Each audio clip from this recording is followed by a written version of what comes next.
Hey friends and welcome. तो आज मैं लाई हूँ एक और नई वीडियो जिसके अंदर हम इंग्लिश की फायर एंड आइस पोएम को कवर करेंगे। तो इस वीडियो के अंदर हम इसकी एक्सप्लेनेशन देखेंगे, line to line explanation plus literary devices plus its rhyming scheme, its theme and in last NCERT questions को डिस्कस करेंगे। तो पहले ऑथर की बात करते हैं। तो हमने इससे पहले भी मैंने एक वीडियो डाली थी लेटेस्ट कि हमने पोएम करी थी, उसके अंदर डस्ट ऑफ स्नो। तो उनके ऑथर भी रॉबर्ट फ्रॉस्ट हैं और इस पोएम के ऑथर भी रॉबर्ट फ्रॉस्ट ही हैं। 9th क्लास में भी हमने एक हमारी फर्स्ट पोएम थी रॉड नॉट टेकन, उसके ऑथर भी रॉबर्ट फ्रॉस्ट ही थे, जिसके अंदर उन्होंने बताया था कि उन्होंने लेस ट्रेवल्ड रोड को चूज करा है। तो आज हम एक और इन्हीं की पोएम करने वाले हैं। मैंने बताया था कि जो रॉबर्ट फ्रॉस्ट की पोएम होती हैं वो नेचर के रिगार्डिंग, यानी कि जो हमारी साइकोलॉजी है उसके रिगार्डिंग होती हैं। तो लेट्स स्टार्ट आवर पोएम। सो हमारी जो पोएम है फायर एंड आइस, ये 2 पार्ट्स में डिवाइडेड है। इसकी line to line summary start करने से पहले मैं आपको ये बता दूं कि यहाँ पर फायर का मतलब आग नहीं है, आइस का मतलब बर्फ नहीं है। यहाँ पर फायर का मतलब है डिजायर, कोई चाहत, वांट, पैशन। डिजायर का मतलब, फायर का मतलब है यहाँ पर लाइक अ डिजायर कि मेरी ये चाहत है, ये मेरा पैशन है। और आइस का मतलब है हेटेड, उसके लिए बुरा सोचना या फिर डोमिनेशन। इस तरीके का यहाँ पर आइस का यूज करा गया है। तो अब हम इस पोएम को करते हैं स्टार्ट। जहाँ पर मैं फायर बोलूँ तो अपने आप ही समझ जाना कि यहाँ पर मतलब है डिजायर या फिर चाहत, और आइस का मतलब है यहाँ पर हेटेड, यानी कि बुरी जो भावनाएं होती हैं वो। सो हमारा जो फर्स्ट पैराग्राफ है उसमें हमें कहा है that some say the world will end with fire, some say in ice. From what I have tasted of desire, I hold with those who favor fire. सो यहाँ पर पोएट कहते हैं, वैसे हमें पता भी है कि कुछ साइंटिस्ट ऐसा मानते हैं कि जो वर्ल्ड है वो फायर से एंड होगा, यानी कि फायर, यहाँ पर फायर का मतलब साइंटिस्ट के थ्रू है, तो यानी कि आग ही समझ लो कि आग के थ्रू होगा, और कुछ कहते हैं कि बर्फ के थ्रू होगा। बट पोएट क्या कहते हैं कि कुछ लोगों, ये जो वर्ल्ड है ये या तो फायर यानी कि डिजायर या फिर पैशन या फिर वांट, इनके कारण से एंड होगा, या फिर आइस यानी कि हेटेड, बैड थॉट्स, इनके कारण से होगा। From what I have tasted of desire, I hold with those who favor fire. तो यहाँ पर पोएट कहते हैं कि जो मैंने दोनों को देखा तो इन्होंने देखा कि डिजायर के कारण, पैशन के कारण ही यहाँ पर ज़्यादा डिस्ट्रक्शन होने को मिल सकती है। यानी कि मतलब इन्होंने किसको फेवर करा? फायर को फेवर करा। अब तुम सोचोगे कि डिज़ायर से किस तरीके से एंड हो सकती है। सो मान लो हम एग्जाम्पल लेते हैं कि जिसके अंदर यहाँ पर हमने एग्जाम्पल लिया है वर्ल्ड वॉर का। तो उसके अंदर हिटलर की क्या चाहत थी? उसने चाहा था कि मैं डोमिनेटिंग रहूं, यानी वो चाहता था ना कि दूसरे एरियाज को भी वो अपने कैप्चर में करे। उसे चाहत थी कि मेरी ताकत बढ़नी चाहिए, उसे डिज़ायर थी, वो चाहता था। तो इसी कारण से वर्ल्ड वॉर हुई, कितना डिस्ट्रक्शन हुआ। तो पोएट कहते हैं कि ये डिज़ायर के कारण से, इस पैशन के कारण से ही वर्ल्ड एंड हो सकता है। नेक्स्ट पैराग्राफ पर मूव करते हैं। But if it had to perish twice, I think I know enough of hate to say that for destruction ice is also great and would suffice. तो पहले में यहाँ आपने 2 वर्ड्स को सोचा हुआ कि इनके मीनिंग नहीं समझ में आए। फर्स्ट इज पेरिश, पेरिश का मतलब होता है खत्म होना, डाई, मर जाना, और सफाइस का मतलब होता है पूरा, मतलब इनफ, सफिशिएंट। तो यहाँ पर पोएट कहते हैं कि क्योंकि हमारा जो वर्ल्ड है वो 2 बार खत्म होगा, क्योंकि यहाँ पर हमें कहा है कि फायर एंड आइस, इन दोनों से कहा है ना, तो यानी कि हमारा जो वर्ल्ड है वो अगर वो 2 बार खत्म होगा तो हेट भी काफ़ी है, यानी कि आइस दैट इज हेटेड भी काफ़ी है डिस्ट्रक्शन के लिए। अब यहाँ पर अगेन हम एक एग्जाम्पल ले लेते हैं, दैट इज टू से for destruction ice is also great. Ice hated भी इनफ है, वुड सफाइज कि वो पूरा है, ग्रेट भी है और साथ ही साथ इनफ है, सफिशिएंट है कि वो वर्ल्ड को ख़त्म कर देगा। तो यहाँ पर भी हम एक एग्जाम्पल ले लेते हैं एक और, जैसे वॉर का ही लेते हैं। तो मान लो जैसे ब्रिटिशर्स थे, ब्रिटिशर्स को क्या था कि भाई हमें इंडिया पर कब्जा करना है, इसीलिए उन्होंने यहाँ पर पहले आके कब्जा करा।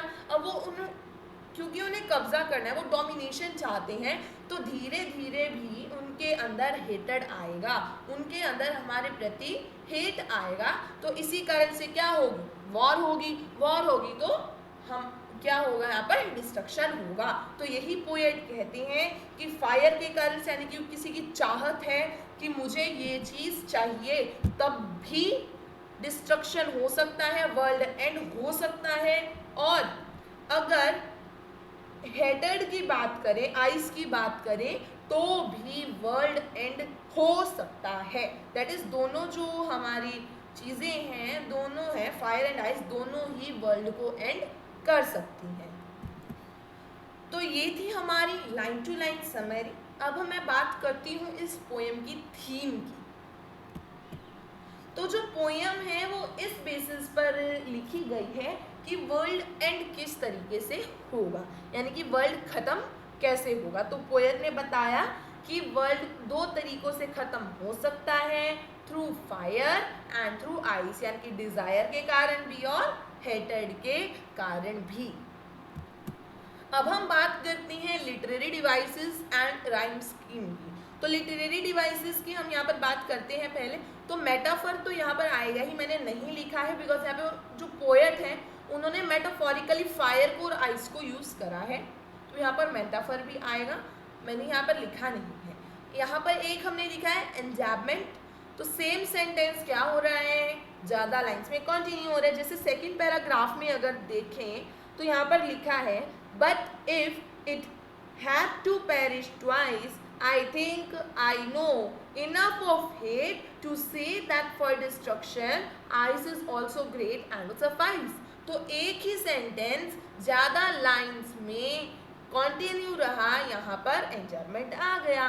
Second is personification. तो यहाँ पर पर्सोनिफिकेशन कब होता है, जब नॉन लिविंग थिंग्स को ह्यूमन कैरेक्टर्स दे दिए जाते हैं। तो यहाँ पर फायर और आइस क्या है, नॉन लिविंग है। अब इनको क्या दे दिया, इन्हें कैरेक्टरिस्टिक दे दी कि ये डिस्ट्रक्शन कर सकते हैं, यहाँ पर ये वर्ल्ड को ख़त्म कर सकते हैं, जो कि सिर्फ ह्यूमन कर सकते हैं। तो इसी कारण से यहाँ पर पर्सोनिफिकेशन है। Third one is alliteration. तो एलिट्रेशन कैसे है, some say the world will end in fire, some say in ice. तो यहाँ पर सम से एस स्टार्टिंग लेटर सेम, तो यहाँ पर एलिट्रेशन हो गया। इस तरीके से, यानी कि स्टार्टिंग लेटर्स होते हैं, अगर वो साथ सेम हो, पास में हो, तो एलिट्रेशन होता है। Fourth is anaphora. तो एनाफोरा में क्या है कि एनाफोरा के अंदर कोई एक्शन, कोई एक्सप्रेशन या एक्शन है जो रिपीट होता है। सम से कुछ कहते हैं कि वर्ल्ड फायर से एंड होगा, सम से इन आइस कुछ कहते हैं कि आइस से होगा। तो यहाँ पर सम से कुछ कहते हैं, इस एक्सप्रेशन को, इस आइडिया को रिपीटेडली यूज करा गया है, तो यहाँ पर एनाफोरा है। अब बात करते हैं राइम स्कीम की। तो राइम स्कीम आपको पता है ना कैसे बनानी होती है, लास्ट के वर्ड्स की राइमिंग देखते जाओ कि कैसे मैच हो रही है। Fire ice desire fire, A B A A. First paragraph की हो गई A B A A. In second paragraph twice hate ice great suffice. तो twice A, hate B, ice A, then great B suffice A। So second stanza की हो गई A B A। And अगर अब हमें कहा जाए कि फुल पोएम की क्या है, तो फुल पोएम की क्या बनेगी, A B A A, B C B, A B A A, B C B। फिर हमें मैच पूरी पोएम के लास्ट वर्ड्स को यहाँ पर मैच करना होगा। अब हम चलते हैं हमारे एनसीईआरटी क्वेश्चंस पर। तो एनसीईआरटी में फर्स्ट क्वेश्चन है, there are many ideas about how the world will end. Do you think the world will end someday? Have you ever thought what would happen if sun got so hot that it burst or grew colder and colder? तो यहाँ पर हमें पहले तो पूछा है कि क्या तुम्हें लगता है कि वर्ल्ड कभी एंड होगा। सो हम यहाँ पर लिख सकते हैं yes I believe that this world will end someday but when nobody knows. Have you ever thought कि क्या आपने कभी सोचा है कि जो सन है वो ज़्यादा गर्म होके फट जाएगा, ज़्यादा ठंडा हो जाएगा। So whether the sun gets hot और कोल्ड, दोनों ही सिचुएशन में, यानी कि चाहे फायर हो या आइस हो, दोनों ही सिचुएशन में वर्ल्ड खत्म हो जाएगा। सेकंड क्वेश्चन के अंदर हमें फ्रॉस्ट के एरिया से पूछा, यानी कि फ्रॉस्ट के बिहाफ पे पूछा है, फ्रॉस्ट के लिए फायर और आइस का क्या मतलब है। तो आई होप ये क्वेश्चन आप लोग खुद कर लेंगे, बिकॉज मैंने यहाँ पे बताया कि फायर का मतलब है डिजायर, पैशन, चाहत, और आइस का मतलब है हेटर्ड, बैड थॉट्स। तो ये सब के लिए यहाँ पर यूज करा गया है। थर्ड क्वेश्चन है what is the rhyme scheme of the poem. तो राइम स्कीम हमने डिस्कस करी, that what is the rhyme scheme, A B A B C B C B. How does it help in bringing out the contrasting idea of the poem. तो जो fire idea है, fire और ice का जो idea है वो इसकी rhyme scheme के थ्रू ही कॉन्ट्रास्टिंग है। Frost mentions both fire and ice will probably end this world, and he tells that fire represents desire and ice represents hatred, and in both the situations this world will end। तो यहाँ पर हमारा ये chapter होता है खत्म। अगर आपको इस चैप्टर में कहीं पर भी कोई भी डाउट आया हो तो आप लोग इस पोएम के अंदर अगर कहीं पर भी डाउट आया हो तो मुझे बता सकते हैं कमेंट में, I will tell you. Thank you guys for watching this video, and if you haven't watched Dust of Snow, then you can click on the I button to watch that video. Thank you.